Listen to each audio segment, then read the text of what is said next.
اور پاکستان کی تاریخ کے اندر اس طرح کسی بھی امریکی صدر نے اس انداز سے پاکستان کو پر تنقید نہیں کی، اور خصوصی طور پہ ایٹمی اثاثوں پر۔ اور ہمیشہ پاکستان کے ساتھ امریکی صدور جب بھی رہے، انہوں نے ہمیشہ پاکستان کی تعریف کی۔ پاکستان کے ایٹمی اثاثوں کے حوالے سے انہوں نے ان کے معیار، ان کے کنٹرول اور یہ سارے معاملات کو تسلی بخش ہمیشہ قرار دیا۔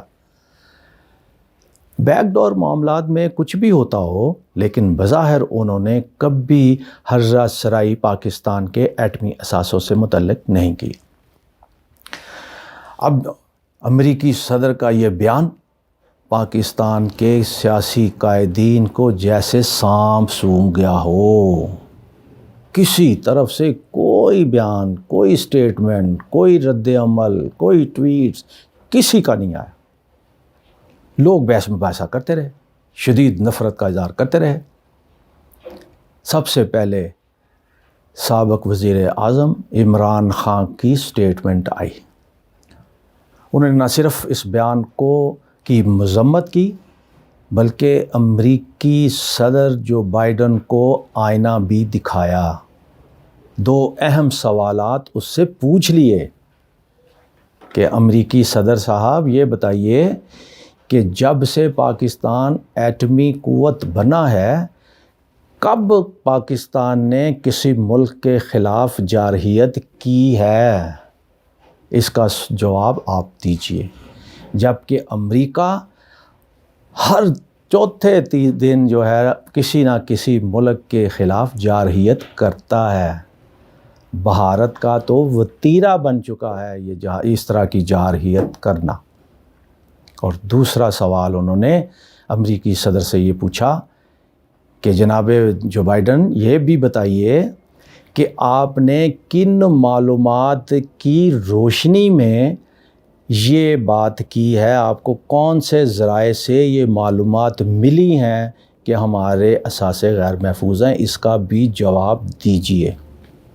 اس کے علاوہ بھی انہوں نے کافی تلخ باتیں کی، سخت باتیں کی، لیکن عمران خان کی ان سٹیٹمنٹ کے بعد پھر پاکستان کی حکومت کے لوگوں کو بھی ہوش آئی کہ ہمیں بھی کچھ نہ کچھ کہہ دینا چاہیے۔ اور سب سے پہلے وزیر خارجہ بلاول بھٹو جو ایک پریس کانفرنس کر رہے تھے اور پریس کانفرنس میں علاقائی معاملات ڈسکس کر رہے تھے، اپنے الیکشن کی ضمنی الیکشن کے اندر اپنے امیدوار کی کارکردگی بتا رہے تھے، وہاں ان کو ایک سوال ہو گیا کہ جناب امریکی صدر نے پاکستان سے متعلق یہ کہا، ان کے اس وقت تک علم میں نہیں تھا شاید۔ انہوں نے یہ کہا، اس کا جواب یہ دیتے ہیں وزیر خارجہ صاحب کہ یہ انہوں نے کسی غلط فہمی کی بنیاد پہ ایسا دے دیا ہوگا، ایسا بیان دے دیا ہوگا، کسی غلط فہمی کی وجہ سے انہوں نے ایسا کہا ہوگا۔ اصل میں ان کی اس بیان سے پاکستان اور امریکہ کے تعلقات پر کوئی اثر نہیں پڑے گا۔ ساتھ ساتھ انہوں نے ایک اور بات کر دی کہ امریکی سفیر کو طلب کر کے ان کا ڈی مارشل کریں گے۔ بات ختم، آئی گئی ہو گئی۔ پھر میاں نواز شریف صاحب کا لندن سے بھی آ گیا کہ جناب پاکستان کے اثاثے تو محفوظ ہاتھوں میں ہیں، اور یقیناً ان کو یہ کہنا چاہیے تھا، انہوں نے وہ بات کی، مذمت نہیں کی امریکہ کی، امریکی صدر کی یا اور طرح کے معاملات میں، 2 جملوں میں۔ اس کے بعد مریم بی بی کیسے خاموش رہ سکتی تھی؟ انہوں نے آؤ دیکھا نہ تاؤ دیکھا، انہوں نے امریکی صدر کی بیان کی مذمت کرنے کی بجائے، امریکہ کو برا بھلا کہنے کی بجائے اور ان کو شٹ اپ کال دینے کے بجائے، انہوں نے عمران خان کو شٹ اپ کال دے دی کہ آپ نے جو امریکی صدر کے بیان پر رد عمل دیا ہے، آپ کو شرم آنی چاہیے۔ اب مجھے یہ سمجھ نہیں آئی کہ یہ مریم نواز نے امریکی صدر جو بائیڈن کی حمایت کی ہے یا مخالفت کی ہے، آپ شاید سمجھ گئے ہوں۔ اب شہباز شریف نے، وزیر اعظم پاکستان نے بھی بعد میں اس پہ شدید رد عمل ظاہر کیا، اور میں یہ سمجھتا ہوں کہ وزیر اعظم شہباز شریف کا بیان پاکستان کے کسی بھی محب الوطن سیاستدان اور وزیر اعظم کے شان تھا۔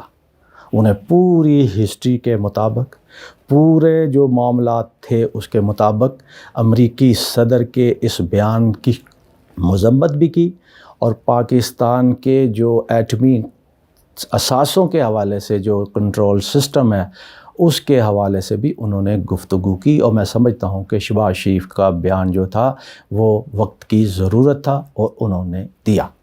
باقی آج جو میں یہ بات کرنا چاہ رہا ہوں، جس طرح میں اکثر کہہ دیتا ہوں کہ مریم نواز کا معاملہ ہو یا بلاول کا معاملہ ہو، ان کو سو خون بھی معاف، کیونکہ وہ تو بھی بچے ہیں، ابھی تو وہ سیکھ رہے ہیں، اس لیے انہوں نے جو باتیں کی ہیں ان کو اپنے دل پہ نہ لگائیں ہیں آپ سجرت مترو، بچوں کی غلطیاں سمجھ کے چھوڑ دیں، آہستہ آہستہ سیکھ جائیں گے سیاست کیا ہوتی ہے، کیسے کرنی پڑتی ہے۔ اب آپ کو ایک اور بات میں بتاؤں، امریکی صدر نے یہ کہا کیوں؟ یہ بات تو طے ہے کہ امریکہ شروع سے اس خطے میں بھارت کو چودھری بنانا چاہتا ہے۔ اب عمران خان کے ساتھ جو یہ ہو نہیں سکتا تھا ان کی موجودگی میں، اب نئی حکومت آئی تو اس نئی حکومت نے بھارت کے اندر ٹریڈ منسٹر بنانے کی بھرپور کوشش کی، لیکن اس میں بلاول بھٹو بیچ میں آ گئے، بات رہ گئی۔ پھر کبھی تجارت کی بھی بات کرتے ہیں، کبھی مریم نواز کے داماد کے لیے توانائی کے پلانٹ بھی انڈیا سے منگوانے کی باتیں ہوتی ہیں تجارت کی آڑ میں، یہ ساری چیزیں آپ کے علم میں ہیں۔ لیکن جو میں بات کرنے جا رہا ہوں وہ یہ ہے کہ امریکہ کو یہ دکھ ہے کہ افغانستان کی شکست میں پاکستان نے امریکہ کا ساتھ نہیں دیا اور ان کا سہارا نہیں بنے، جس کی وجہ سے امریکہ کو ذلیل و رسوا ہو کر افغانستان سے بھاگنا پڑا۔ اب اس کا بدلہ وہ پاکستان سے بھی اور افغانستان کے طالبان سے بھی لینا چاہتے ہیں، جو وہاں پر جہاد کر رہے تھے اور جنہوں نے امریکی فوج کا ڈٹ کر مقابلہ کیا اور ان کو وہاں سے بھاگنے پر مجبور کیا۔ اب ہوا کیا؟ اب یہ سارے معاملات میں پھر پاکستان میں تبدیلی، حکومت کی تبدیلی، پھر آنن فانن ڈرون حملے بھی شروع ہو گئے، اور پھر آپ نے دیکھا کہ افغانستان کے اندر طالبان القاعدہ کے سربراہ ایمن الظواہری کو بھی کو ہلاک کر دیا گیا، اور افغانستان کے لوگ یہ کہتے ہیں کہ یہ سہولت کاری پاکستان سے ہوئی۔ یہ الزام بھی ہو سکتا ہے، لیکن یہ موجودہ حکومت اس معاملے میں بالکل خاموش ہے۔ یہ چیزیں اب ایئر بیس دینا نہیں دینا، کیا ہونا کیا نہیں ہونا، اب یہ بیان چند روز پہلے یہ بات بھی سامنے آئی تھی کہ پاکستان اور امریکہ ایٹمی اثاثے کے معاملات میں سودے بازی ہو رہی ہے، لیکن میں یہ سمجھتا ہوں کہ یہ پاکستان کا کوئی بھی سیاستدان ایسا کرنے کی پوزیشن میں نہیں ہے، اور نہ ہی حب الوطنی کا تقاضا ہے کہ وہ ایسا کرے۔ یہ سیاست ہو سکتی ہے، سیاسی پروپیگنڈا ہو سکتا ہے، لیکن میرا دل نہیں مانتا کہ کوئی سیاسی قیادت اس طرح کا کام کرے گی اور ایٹمی اثاثے بیچنے کی بات کرے گی۔ لیکن امریکہ کا یہ کہنا، امریکی صدر کا یہ کہنا، یہ تشویشناک بھی ہے، اور اس حوالے سے جو ہے بیٹھ اٹھ کر کے تمام سیاسی جماعتوں کو بیٹھ کے ایک متفقہ عمل پکڑنا چاہیے اور ایک موقف اپنا اختیار کرنا چاہیے۔ اس میں کوئی شک نہیں ہے کہ اس طرح کے جتنے بھی معاملات ہوتے ہیں اس میں تمام سیاسی قیادتیں، تمام سیاسی جماعتیں ایک پلیٹ فارم پر اکٹھی ہو جاتی ہیں، اور یقیناً اس معاملے پہ بھی سب لوگ اکٹھے ہو جائیں گے۔ چلتے چلتے ایک اور بات میں آپ کو بتاتا ہوں۔ امریکی صدر جو بائیڈن، ایک رخ تو میں نے آپ کے سامنے رکھ دیا، دوسرا اہم رخ آپ کے سامنے اب میں رکھنے جا رہا ہوں۔ سجنوں تو مترو، امریکہ میں مڈ ٹرم الیکشن اگلے مہینے ہو رہے ہیں۔ نومبر میں امریکہ میں مڈ ٹرم الیکشن ہو رہے ہیں، اور اکثر یہ دیکھنے آیا ہے کہ امریکہ کی جو موجودہ حکومت ہوتی ہیں، حکمران جماعتیں مڈ ٹرم الیکشن بری طرح ہار جاتی ہیں۔ مڈ ٹرم الیکشن جیتنے کے لیے وہ کوئی نہ کوئی سیاسی، دفاعی، عسکری اور یہ سارے معاملات کوئی نہ کوئی اس طرح کا کام کرتی ہیں جس سے ان کو مڈ ٹرم الیکشن میں کامیابی حاصل ہو۔ آپ کو یاد دلاتا جاؤں کہ جب بارک اوباما تھے تو جب الیکشن ہوتا تھا، آپ کو یاد ہے نا، وہ القاعدہ پہ چڑھائی کر دیتے تھے، کہیں کسی کو مار دیا، کہیں کسی کی گرفتاری کر دی، کہیں الیکشن ہوئے ساتھ جیت بھی گئے۔ یہ امریکہ کے اندر جس طرح پاکستان کے اندر اس طرح کے معاملات ہوتے ہیں، بھارت کے اندر اس طرح کے معاملات ہوتے ہیں، اسی طرح امریکہ کے اندر بھی ہوتے ہیں۔ میں آپ کی توجہ امریکہ میں ہونے والے مڈ ٹرم الیکشن کی طرف دلا رہا ہوں۔ اس وقت امریکہ کی حکومت انتہائی کمزور حکومت، اور وہاں پر جو معاملات چل رہے ہیں معیشت کے، وہ پاکستان سے کئی گنا زیادہ خراب معیشت کے ہیں۔ پہلی بار ہم نے دیکھا ہے امریکہ کے اندر لوگ یوٹیلیٹی بل سڑکوں پر لا کر احتجاج بھی کر رہے ہیں اور ان کو جلا بھی رہے ہیں۔ آپ نے بھی دیکھا ہوگا، یہ پہلی بار ہم دیکھ رہے ہیں۔ اور کہنے والے وہاں جو میرے دوست ہیں، میری اکثر ان سے بات ہوتی ہے تو وہ کہتے ہیں کہ آپ لوگوں کی پاکستان میں بیٹھ کے سوچ ہوگی جو اس وقت امریکہ میں مہنگائی کے حالات ہیں۔ ایک تو جو بائیڈن کو یہ مہنگائی اور یہ حالات اور کمزور معاملہ یہ اس کو درپیش ہے، مڈ ٹرم کا الیکشن، یہ داخلی سیاست کا معاملہ۔ دوسرا سیفٹی سیکورٹی۔